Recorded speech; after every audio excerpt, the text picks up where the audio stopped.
자, 이제 270페이지 올까요? 270페이지 계약의 해지. 자, 얘도 그 교환에 내가 대부분의 내용을 다 정리를 해놨으니까 교환 내용을 좀 참고해서 보도록 합시다. 자, 먼저 칠판을 볼까요?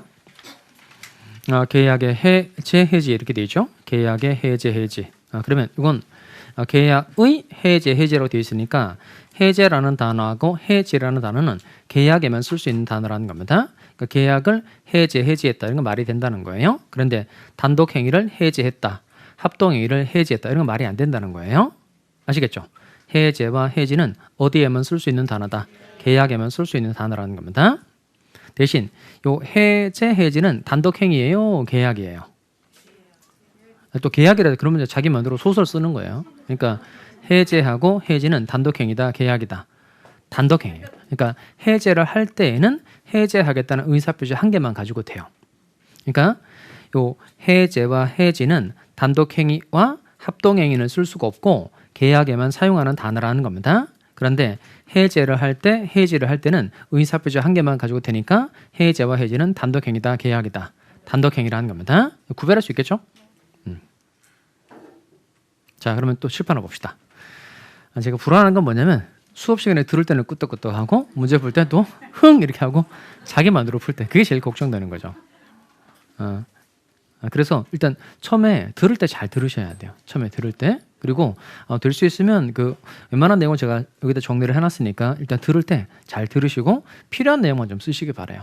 그리고 전에 어떤 분 보니까 복습한다고 그 책하고 똑같이 쓰셨더라고요. 기초사하고 똑같이 써가지고 거의 팔 부러져라고 이렇게 해가지고 오셨던데 이거 저 복습 잘하고 있는지 좀 봐주세요 이랬더니 좀 안타깝더라고요. 그 모든 걸 이렇게 할 수는 없잖아요. 팔 부러지고 팔 부러져가지고 공부 지쳐가지고 못할 것 같은데 하여튼 복습은 제가 수업 시간에 수업하는 내용만 정리를 하시면 돼요. 그게 가장 기본입니다. 그다음에 제가 안 하는 건 여러분들 같이 안 하시면 돼요. 그러니까 나중에 때가 되면 하거나 아예 시험용으로 필요가 없어도 안 하는 게 대부분이니까 제가 수업한 내용에 한해서만 여러분들 복습하시면 됩니다. 자, 이게 무슨 뜻이에요? 갑이 건물 소유자, 건물 소유자. 그렇게 간단하게 말하면 되죠. 갑이 건물 소유자. 아직도 집 가지고 있다 그러면 2달인데 갑이 건물 소유자라는 뜻이고요. 건물 가지고 이제 을과 건물에 대해서 매매 계약을 체결한 겁니다. 그럼 갑의 이름 뭐예요? 매도인, 을의 이름은 매수인. 자, 그런데 이때 요 을이 매매 계약을 체결해서 대금을 줘야 됨에도 불구하고 갑이라는 사람이 소유권 이전 게 필요한 서류를 줬는데 을이 대금을 지급하지 않았다는 겁니다. 을이 지금 채무를 불이행했다는 거예요. 그럼 이 매매 계약은 무효예요, 취소할 수 있어요? 취소할 수 있다. 그럼 또 그걸로 가는 거죠. 자, 그러면 우리가 전에 무효도 배웠고 취소도 배웠죠. 무효 사유에 뭐가 있죠? 무효 사유?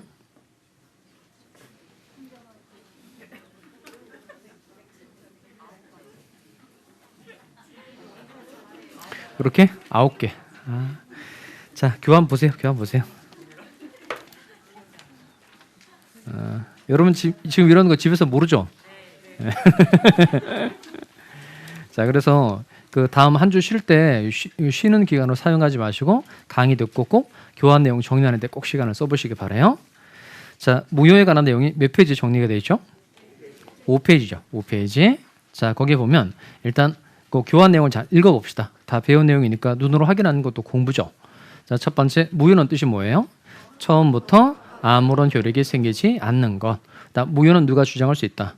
누구든지 주장할 수 있고, 세 번째 무효는 주장 기간에 제한이 있다 없다? 없다. 그리고 무효 사유 9가지를 외우는 게 중요하죠. 무효 사유 9가지 뭐죠? 첫 번째 쭉 읽어볼까요? 권리 능력 없을 때, 의사 능력 없을 때, 확정할 수 없을 때, 원시적 불능, 강행법규 위반, 반사회적 법률행위, 불공정한 법률행위, 그 다음 비유알알 무선, 그 다음 통정무선. 이렇게 총 몇 가지 있다고요? 9가지. 그러니까 이런 경우에만 계약이 무효이다 이렇게 말할 수 있다는 겁니다. 그리고 넘어가시면 취소도 정리를 해놨죠. 자, 그럼 취소 한 장 넘어가서 취소는 뜻이 뭐예요? 일응 유효. 일응 유효한 법률행위를 소급적으로 소멸시키는 것. 일단 이 취소는 취소하기 전까지 계약의 효력이 발생하는 겁니다. 그리고 취소를 하게 되면 처음으로 거슬러 올라가서 계약의 효력이 없어지는 게 이게 취소라는 거예요. 그리고 취소는 누구만 주장할 수 있죠? 취소권자만 주장할 수 있고 취소는 주장 기간에 제한이 있다 없다? 있죠. 그러니까 추인할 수 있는 날부터 몇 년 내에 3년 내에 법률행위를 한 날로부터 몇 년 내에 10년 내에 각각 취소권을 행사를 해줘야 된다는 겁니다. 그리고 취소 사유 봐봐요. 그 취소 사유 몇 가지 있죠? 3가지. 그 3가지가 뭐죠? 제한 능력, 착오, 사기 강박. 그러면 이때 미성년자와 같이 행위 능력이 없는 애가 법정 대리인 동의 없이 법률행위 했을 때 그때 취소할 수 있다고 말할 수 있는 거고, 착오를 일으켰을 때 사기 감옥 당했을 때 그때만 뭐 할 수 있다? 취소할 수 있다. 이렇게 말한다는 거예요. 다시 원래대로 올까요? 여기는 그 채무를 불이행한 거니까 이건 무효 사유도 아니고 취소 사유도 아닌 거죠. 그러니까 이 계약이 무효이다 또는 취소할 수 있다 이렇게 말을 하면 된다 안 된다? 안 된다는 거예요.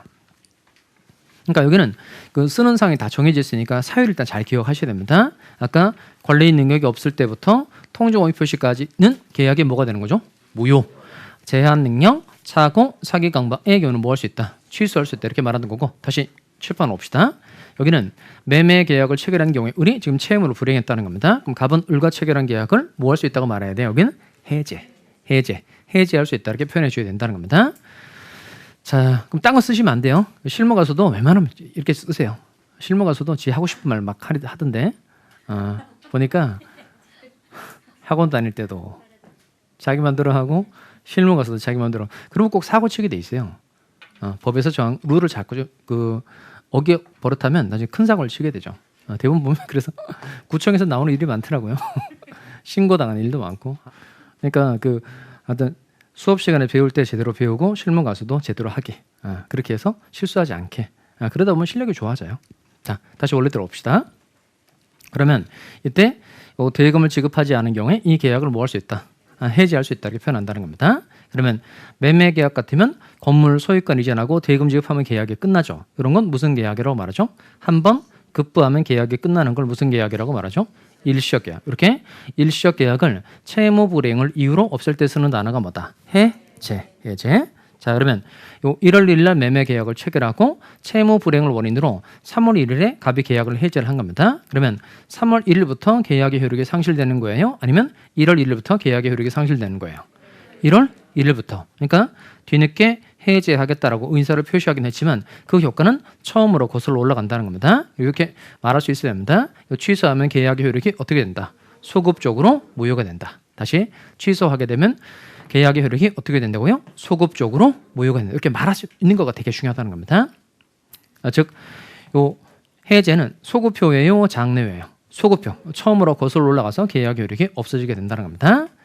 또 하나 문제는 뭐냐면 이 계약의 해제가 된 거예요. 그럼 처음부터 이 계약의 효력이 상실되게 된 거니까 이 계약의 기초에서 상대방한테 받은 게 있다면 다시 돌려줘야 돼요? 돌려줄 필요 없어요? 돌려줘야 되죠. 왜냐하면 계약이 처음부터 없었던 것으로 된 거니까 계약의 기초에서 받은 거 돌려줘야 된다는 겁니다. 예를 들어서 요 갑이라는 사람이 을로부터 계약금하고 중도금 받은 게 있다고 칩시다. 그러면 다시 이 돈 돌려줘야 돼요? 돌려줄 필요 없어요? 돌려줘야 되죠. 돌려줘야 되는 반환 이름 뭐라고 그러죠?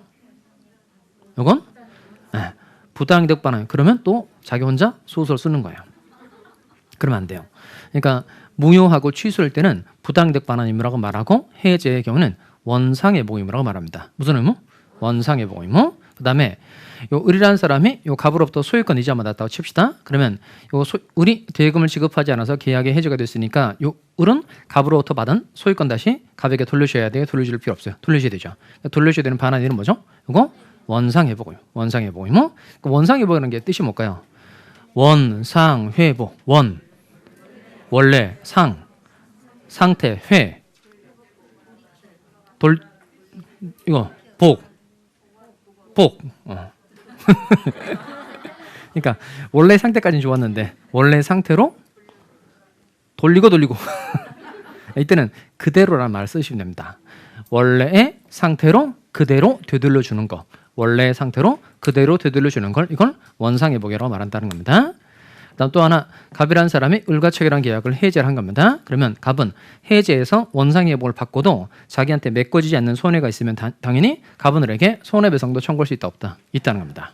자, 그러면 다시 일시적 계약을 채무 불이행을 이유로 없앨 때 쓰는 단어가 뭐라고요?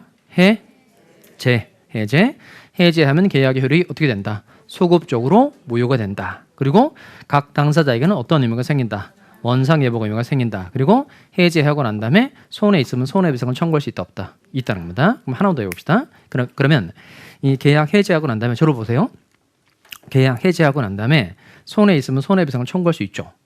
그런 뜻이 되려면 계약의 해제가 손해배상 청구에 영향을 미친다고 해야 돼요? 미치지 않는다고 해야 돼요? 다시. 계약의 해제가 손해배상 청구에 영향을 미친다, 미치지 않는다. 다시. 해제하고 난 다음에 손해가 있으면 손해배상을 다시 또 청구할 수 있어요, 없어요? 있죠. 그런 뜻이 되려면 계약의 해제가 손해배상 청구에 영향을 미친다, 미치지 않는다. 미치지 않는다. 그래야 따로 손해배상을 청구할 수 있다는 뜻이 되는 거죠. 진짜 미쳐버리겠네요. 얘는 국어. 자, 이래서 종강할 수 있을까 생각되네요. 자, 한 번만 더 한번 해봐요. 자, 계약 해제가 만약에 손해배상을 청구하는 게 영향을 미치면 이 계약을 해제해서 원상회복을 받은 게 손해배상까지 다 한 것이란 뜻이 되는 거예요. 그러니까 계약의 해제가 손해배상 청구에 영향을 미친다 그래버리면 손해배상을 청구할 수 없다는 뜻이 되는 거예요.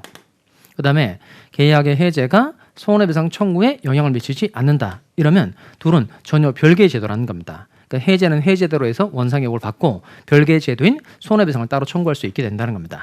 그러니까 계약 해제하고 난 다음에 손해배상을 다시 청구할 수 있다 없다? 있다. 그러려면 그런 뜻이 되려면 계약의 해제가 손해배상 청구에 영향을 미쳐야 한다, 미치지 않아야 한다. 미치지 않아야 한다는 겁니다. 그래도 표정이 밝아지지 않네요.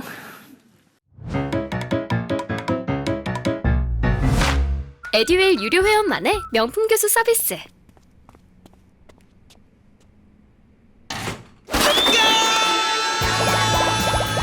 합격이 쉬워지는 명품 교수님 혜택. 오직 에듀윌 유료 회원에게만. 에듀윌. 그럼 이제 마지막 남은 거 한번 해봅시다. 이것까지는 할 생각이 없었는데 자, 그러면 여러분 학교는 잘 해요, 못해요?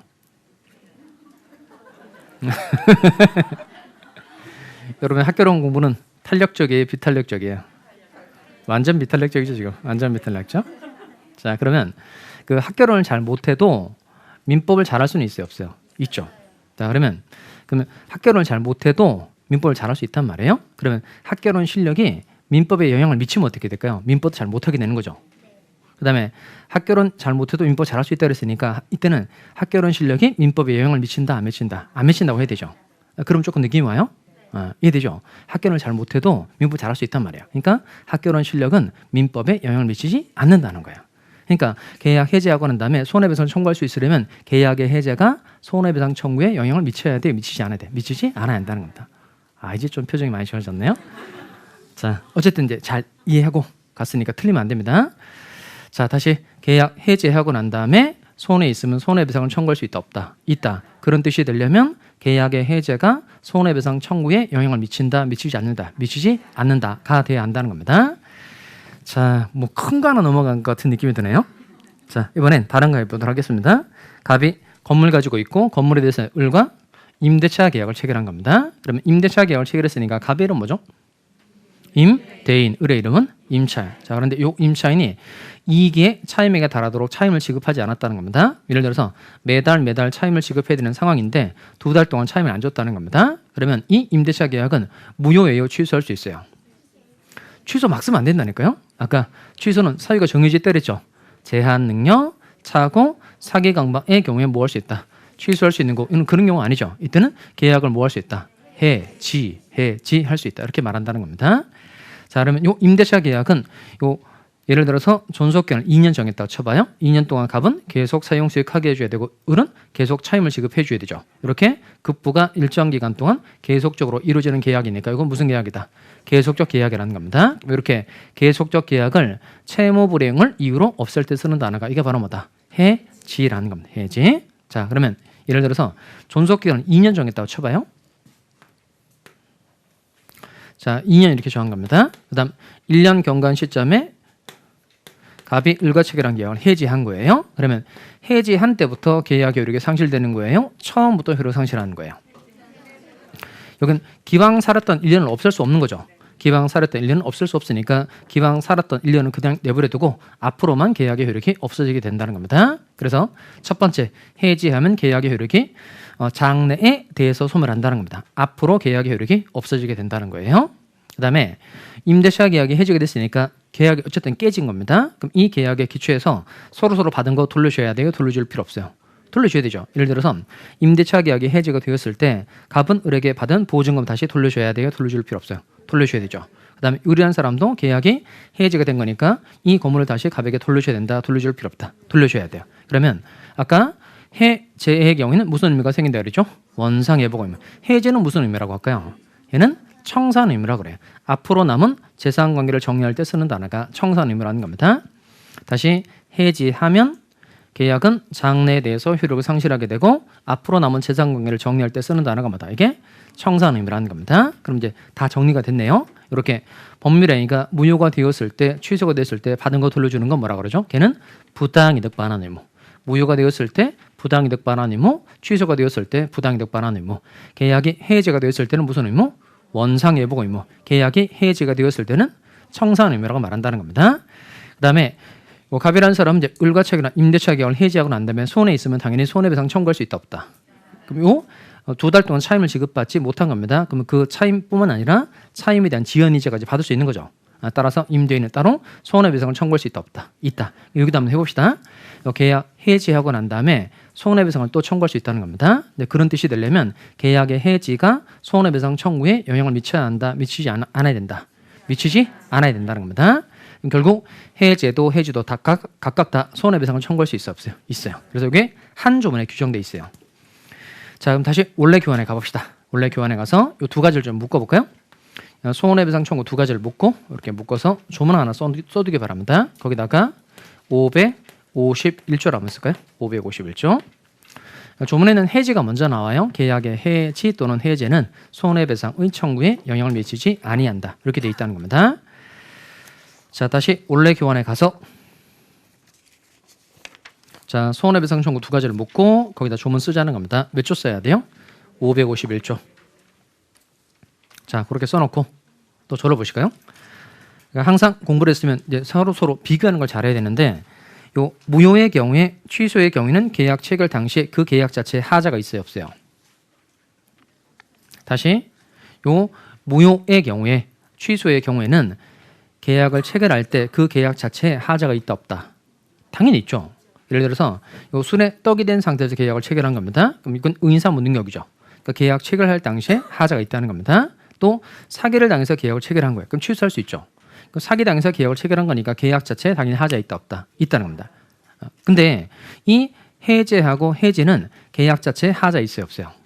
요 매매 계약을 체결할 때 매매 계약 자체에 하자 있다 없다? 없죠. 요 임대차 계약도 임대차 계약을 체결할 당시에는 하자 있다 없다? 없다는 겁니다. 그러니까 해제하고 해지는 계약 자체는 완전 유효하다는 거예요. 계약 자체는 완전 유효하고 채무 불이행을 이유로 일시적 계약을 없앨 때 쓰는 단어가 해제. 계약 자체는 완전 유효한데 계속적 계약을 없앨 때 쓰는 단어가 해지라는 겁니다. 그리고 해제는 소급효다 장래효다. 소급효, 해지는 소급효다 장래효다. 장래효. 자, 그러면 해제 뜻부터 씁시다. 교환에다 쓰시면 되겠어요. 교환에다가 해제 여기다 쓰시면 되겠어요. 해제 옆에다가 불러드릴 테니까 씁니다. 완전 유효한 계약을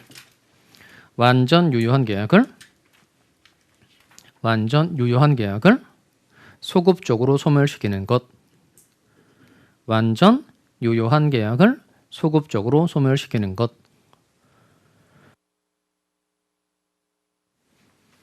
자, 그럼 쓴 거 한번 읽어봅시다. 해제의 뜻을 쓴 거예요. 읽어보겠습니다. 시작. 완전 유효한 계약을 소급적으로 소멸시키는 것. 그 다음에 해지도 씁시다. 해지. 얘도 완전 유효한 계약을 장래에 대하여 소멸시키는 것. 완전 유효한 계약을 장래에 대하여 소멸시키는 것.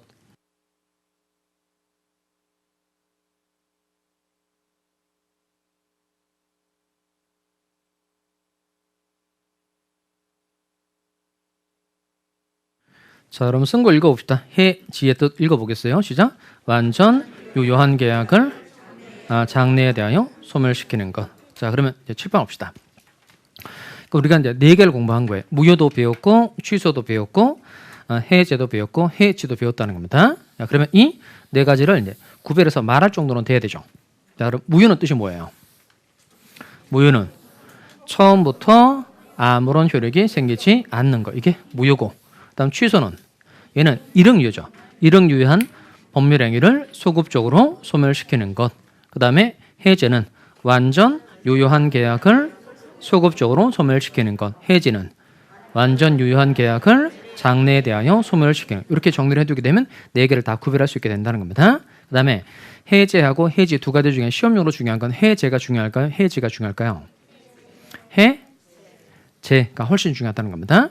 대신 그 쓰는 상을 좀 잘 구별하시기 바랍니다. 예를 들어서 그 매매 계약 같은 경우에 요 매수인이 대금을 지급하지 않으면 매도인이 계약을 뭐 할 수 있다고 말하죠? 해제. 임대차 계약의 경우 임차인이 차임을 지급하지 않았을 때 임대인이 임대차 계약을 뭐 할 수 있다? 해지. 그다음에 교환 계약을 체결한 겁니다. 갑은 건물 가지고 있고 을은 토지를 가지고 있는 이 둘을 맞바꾸기로 약속한 겁니다. 그러면 갑이라는 사람이 건물 소유권 이전 등에 필요한 서를 줬는데 을이 토지 소유권 이전해 주지 않는 겁니다. 그러면 갑은 이 교환 계약을 해제할 수 있다. 해지할 수 있다. 해제라는 단어를 써야 되죠. 왜 그렇죠? 일시적 계약이니까. 교환 계약도 무슨 계약이므로? 일시적 계약이므로. 그다음에 요 고용 계약을 체결했는데 3년 동안 고용 계약을 체결한 겁니다. 그런데 요 사용자는 보호소를 제대로 지급했는데 노무자가 보호소를 제대로 지급하지 노무를 제대로 제공하지 않은 겁니다. 그럼 고용 계약을 해지할 수 있다. 해지할 수 있다. 해지할 수 있다 이렇게 말한다는 겁니다. 왜냐하면 얘는 무슨 계약이라서? 계속적 계약이라서. 그러니까 일시적 계약을 채무 불이행 등을 이유로 없앨 때 쓰는 단어가 뭐라고요? 해제. 그다음 계속적 계약을 채무 불이행 등을 이유로 없앨 때 쓰는 단어가 해지라는 겁니다. 자, 밑에 교환 내려와 볼까요? 자, 그 해제가 이제 시험용으로 중요하다고 그랬는데 해제 종류가 두 가지 있어요. 첫 번째 무슨 해제 있죠? 약정 해제 그리고 법정 해제. 자, 약정 해제 한번 읽어볼까요? 약정 사유가 발생한 경우 한번 읽어봅시다. 시작. 자, 천천히 다시 한번 읽을까요? 뭐가 발생한 경우?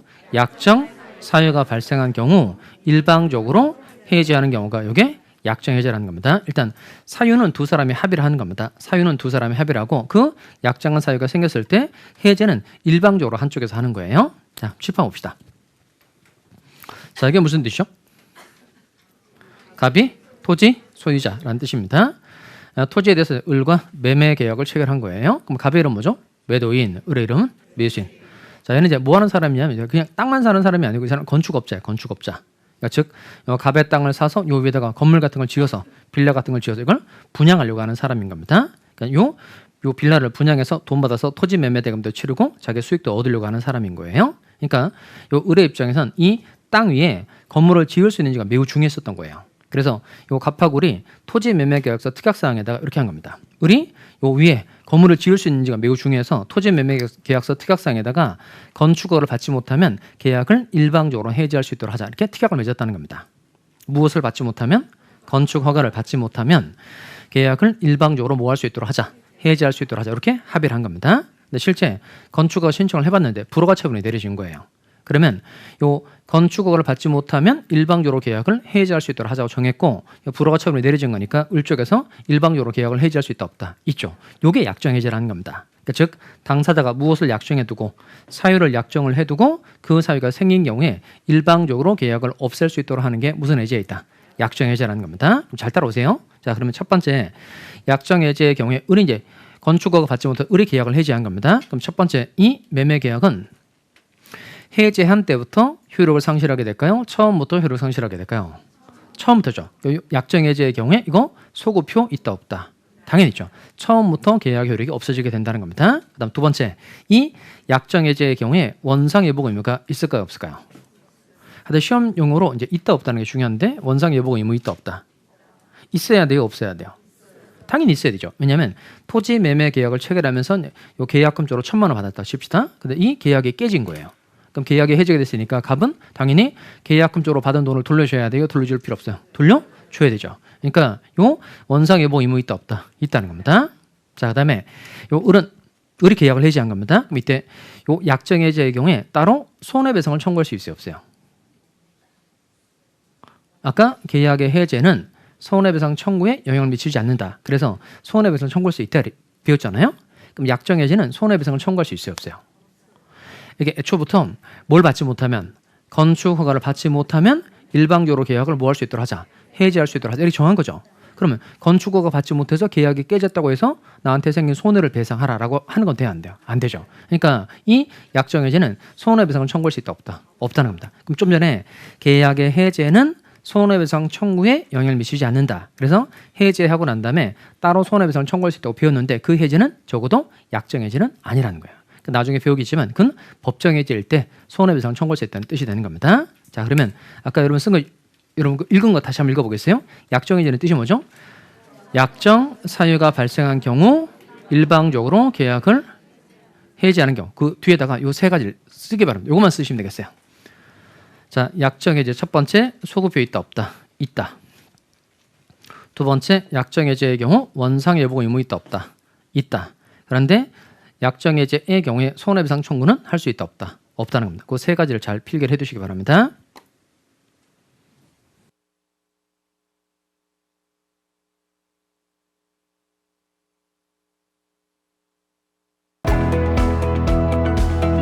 녹화된 강의는 나중에 몰아듣게 되더라고요. 라이브 클래스 같은 경우는 학원 스케줄에 맞춰서 꼭 들어야 하니까 공부도 미루지 않게 되고 학원에 가 있는 느낌이 들더라고요.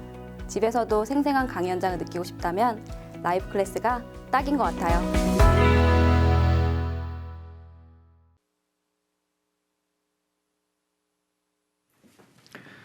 자, 쓰셨어요? 자, 약정해제 여러분 순간 한번 읽어봅시다. 약정해제 소급효 있어요 없어요? 있다. 약정해제 원상예보 의무도 있다 없다 있다. 그런데 약정해제의 경우는 따로 손해배상을 청구할 수 있다 없다 없다는 겁니다. 그리고 법정해제를 한번 읽어봅시다. 법정해제 읽어보겠어요? 법정해제 교환 읽어볼까요? 채무불이행을 원인으로 한 해자. 그러니까 뭐가 있을 때? 채무불이행. 그러니까 채무불이행이 있을 때 계약을 해지하는 걸 따로 무슨 해제라고 한다? 법정해제. 자, 그럼 7번 합시다. 자, 채무불이행을 원인으로 한 해제가 법정해제인데 이때 이 채무자의 채무불이행 유형은 세 가지가 있어요. 그러니까 이행 지체라는 게 있고 이행 불능이라는 게 있고 이제 불완전 이행이라는 게 있다는 겁니다. 자, 하나씩 해볼 테니까 잘 따라오세요. 자, 먼저 건물 가지고 있고 건물에 대해서 을과 매매 계약을 체결한 겁니다. 1월 1일 날 매매 계약을 체결하고 3월 1일에 건물 소유권 이전 대금 지급하기로 한 거예요. 자, 그런데 이 갑이라는 사람이 3월 1일에 소유권 이전 개편인수를 주면서 을에게 대금 지급 청구를 한 겁니다. 그런데 을은 3월 1일이 다 지나가도록 얘가 대금을 지급하지 않은 거예요. 그러니까 을이 3월 1일이 다 지나가도록 대금을 지급하지 않은 건 이행 지체예요, 이행 불능이에요. 이행이 그냥 늦어지고 있는 거죠. 이행이 가능은 한데 늦어지고 있는 거니까 얘는 뭐다? 이행 지체, 이행 지체. 갑하고 을이 3월 1일에 결혼하기로 해서 예복을 주문한 겁니다. 이 예복은 며칠까지 와줘야만 계약의 목적을 달성할 수 있는 거죠? 3월 1일까지. 이런 걸 정기행이라고 말해요. 그러니까 정해진 날짜까지 이행되어야만 계약의 목적을 달성할 수 있는 경우를 따로 무슨 행위라고 한다고요? 정기행위. 자, 그런데 3월 1일이 다 지나가도록 예복이 오고 있지 않다는 겁니다. 이거 이행 지체예요, 이행 불능이에요? 에? 그러니까 결혼식에 필요한 예복을 주문했는데 결혼식이 다 끝나도록 예복이 안 오고 있다. 이거 이행 지체이다, 이행 불능이다. 이행 지체, 이행 지체. 다만 이행이 늦어지고 있는 건 맞는데 이미 결혼식이 끝났으니까 뒤늦게 예복이 와도 계약의 목적을 달성할 수는 없다는 겁니다. 그러니까 얘도 이행 지체이고 얘도 이행 지체라는 겁니다. 둘은 어떤 차이가 있냐면 요 대금 지급하지 않은 건 나중에 그 매매 대금하고 지연 이자를 갑에게 주면 충분히 계약의 목적을 달성할 수 있는 거고 여기는 이미 결혼식이 끝나버렸으니까 뒤늦게 예복을 갖다 준다고 하더라도 계약의 목적을 달성할 수 없다. 그게 차이인 거예요. 그러니까 둘 다 이행 지체이다, 이행 불능이다. 둘 다 이행 지체인 거예요. 이행 지체. 자, 그다음에 이중 매매를 한번 해봅시다. 갑 건물 가지고 있고 건물에 대해서 을과 매매 계약을 체결한 겁니다. 그러니까 1월 1일 날 매매 계약을 체결하고 3월 1일에 소유권 이전해주기로 정한 거예요. 그런데 갑이 2월 1일에 병이라는 사람에게 이 건물을 팔고 병이라는 사람에게 또 소유권 이전 등기를 넘겨줬다는 겁니다. 그럼 갑이 이중 매매했다 이 말이죠. 그러니까 이중 매매는 원칙적으로 유효이다, 무효이다. 유효. 그럼 누가 소유권 취득하는 거죠? 병이 소유권 취득하는 겁니다. 그러면 3월 1일이 와도 갑의 소유권 이전 의무는 불가능하게 된 거죠. 이건 이행 지체예요, 이행 불능이에요. 이행 불능. 병이 소유권 취득했으니까 이행이 늦어지는 게 아니에요. 아예 이행 자체가 불가능한 경우라는 겁니다. 그리고 사가 10상자 갖다 주세요 라고 얘기했는데 8상자 모으고 2상자가 안 온 겁니다. 이거 이행이 늦어지는 게 아니죠. 이거 일단 이행이 있긴 있죠. 그러니까 이행 지체는 아예 이행이 없는 거예요. 이행이 없는 건데 이건 어쨌든 8상자는 이행을 했다 안 했다?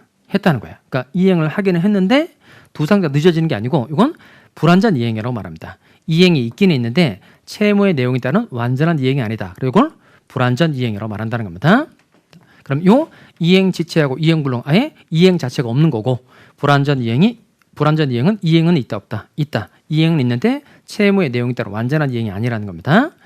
자 그럼 이제 조문을 좀 읽어봅시다. 이행 지체에 관한 조문을 읽어야 되는데 책에 와서요 270페이지 올까요? 270페이지에 오시면 쭉 내려와서 조문은 그냥 전체적으로 내용을 훑어보기 위해서 보는 거니까 뒤에 칠판에 제가 정리를 해드릴 테니까 일단 조문을 좀 읽어보긴 합시다. 밑에 오시면 544조 조문 있죠. 찾으셨어요? 자, 544조 한 번만 읽어봅시다. 이행지체와 해제 읽어보겠습니다. 시작.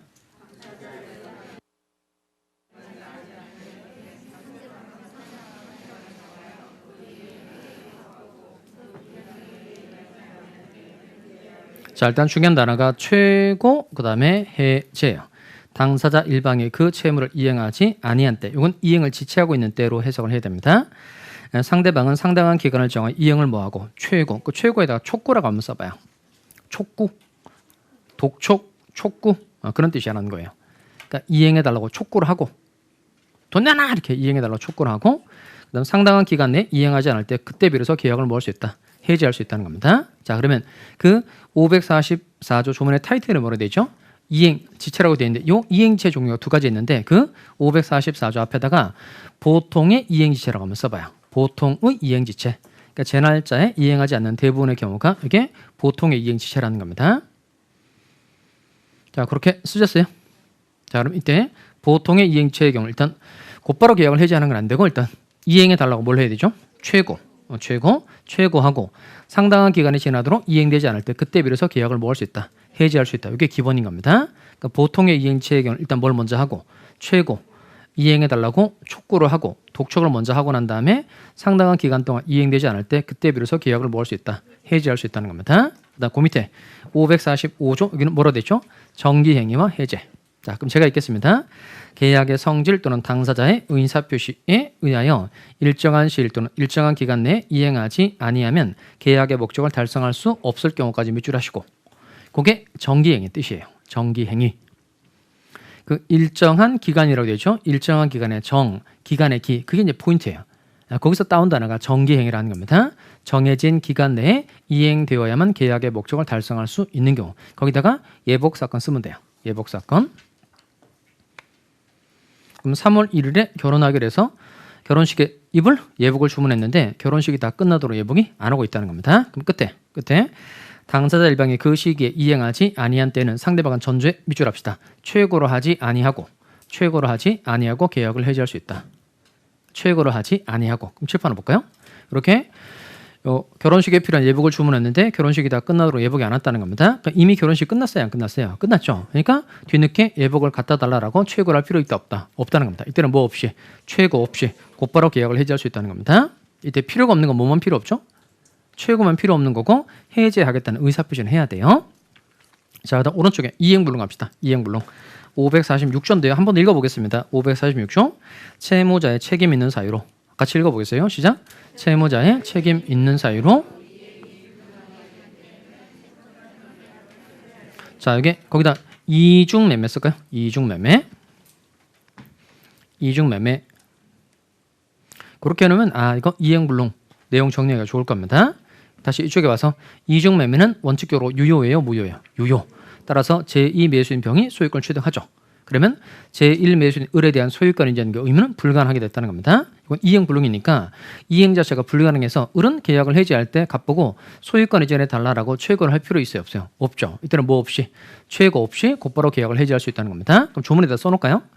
자, 채무자의 책임 있는 사유로 이행이 불능하게 된 때 채권자는 그 다음 씁시다. 뭐 없이 최고 없이 계약을 해지할 수 있다. 다시 뭐 없이 최고 없이 계약을 해지할 수 있다는 겁니다. 저는 오른쪽 하고 있어요. 오른쪽 546조를 하고 있고 그 조문에 채권자는 뭐 없이 최고 없이를 넣어서 한번 읽어볼까요? 같이 읽어보겠어요. 시작. 채무자의 책임 있는 사유로 이행이 불능하게 된 때에는 채권자는 최고 없이 계약을 해지할 수 있다. 자, 그다음 칠판 옵시다.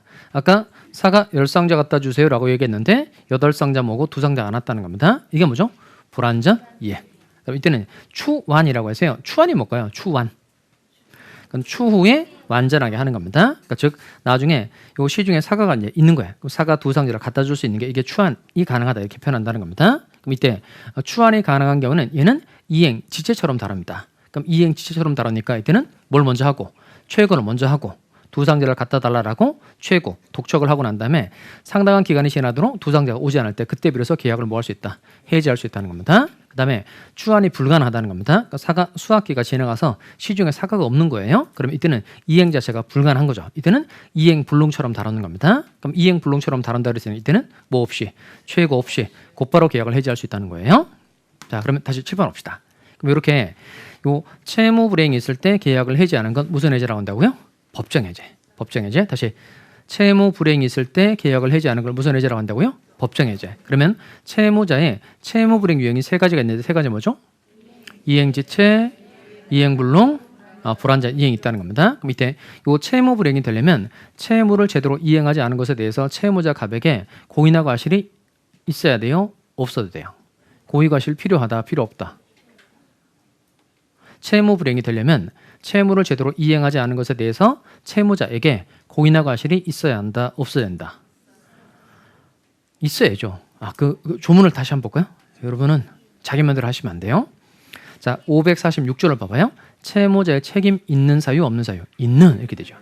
채무자의 책임 있는 사유로 이행이 불능하게 됐다는 겁니다. 이게 이행 불능과 관계돼서 규정되어 있는 내용이긴 하지만 이 내용은 이행지체하고 불완전 이행에도 다 적용되는 겁니다. 자, 그래서 어디다가 쓰면 되냐면 여기입니다. 요 이행지체, 이행불능, 불완전 이행 다 묶고 난 다음에 그 앞에다가 이렇게 씁니다. 이때 고의과실 있어야 한다, 없어야 한다? 있어야 한다는 겁니다. 얘를 반드시 써주고 싶었는데 PPT를 만들다 보니까 공간이 안 돼서 제가 못 쓴 거예요. 이거 반드시 꼭 써두기 바랍니다. 채무 불이행이 되려면 채무를 제대로 이행하지 않은 것에 대해서 채무자에게 반드시 고의나 과실이 있어야 한다, 없어야 한다? 있어야 한다는 겁니다. 자, 그러면 저로 보실까요? 아까 요 해제는 뜻이 뭐였죠? 해제의 뜻. 완전 유효한 계약을 소급적으로 소멸시키는 것. 그런데 이 해제의 종류가 두 가지가 있다는 겁니다. 먼저 당사자가 사유를 약정을 해두고 약정한 사유가 생겼을 때 일방적으로 계약을 없앨 수 있도록 하는 건 무슨 해제인 거예요? 약정 해제. 그 다음에 채무 불이행이 있을 때 계약을 해지하는 건 무슨 해제라고 한다? 법정 해제라고 한다는 겁니다. 그리고 채무자의 채무 불이행 유형 세 가지가 뭐 있다고요? 이행지체, 이행불능, 불완전 이행. 그 다음에 이 채무 불이행이 되려면 채무를 제대로 이행하지 않은 것에 대해서 반드시 채무자에게 고의과실이 있어야 한다, 없어야 된다? 있어야 돼요. 지난번에 고의과실이 필요 없다고 배운 게 있기는 하죠. 이 제도 공부할 땐 고의과실이 필요 없다고 배웠어요. 뭐 할 때 배웠죠? 물론 기억이 안 나겠죠. 하여튼 중요한 제도인데 고의과실 필요 없다고 배운 게 있긴 하죠. 그게 뭐죠? 물권적 청구권. 물권적 청구권의 경우에는 표준이 좀 밝아지면 좋은데, 자, 침해 또는 침해 염려만 있으면 되고 침해자의 고의과실 필요하다, 필요 없다? 필요 없다는 겁니다. 자, 그 두 가지 헷갈리면 안 돼요.